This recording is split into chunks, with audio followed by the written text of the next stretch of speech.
Dans l'étape diagnostique, la recherche de signes de gravité est un moment capital pour optimiser le pronostic des patients.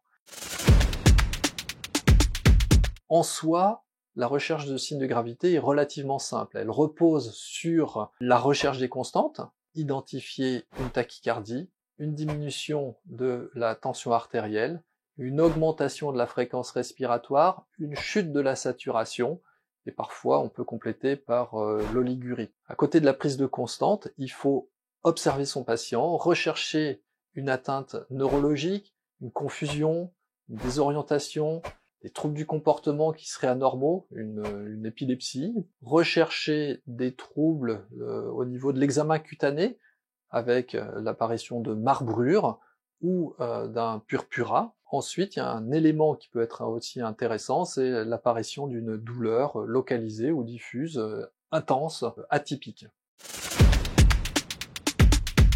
Alors on peut s'aider du score Quick-SOFA si l'on veut préciser son impression clinique. Le Quick-SOFA, c'est l'association de 3 éléments qui sont la recherche d'une confusion, la recherche d'une hypotension systolique à moins de 100 mm de mercure et une fréquence respiratoire au-delà de 22 par minute. Chacun des éléments compte un point.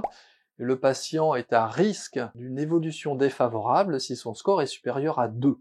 Alors, dans cette situation, il faut savoir appeler le réanimateur et débuter un traitement spécifique. À côté des signes de gravité généraux, il faut savoir rechercher une complication locale, donc une extension de la maladie aux structures adjacentes, et parfois l'apparition d'une collection ou d'un abcès.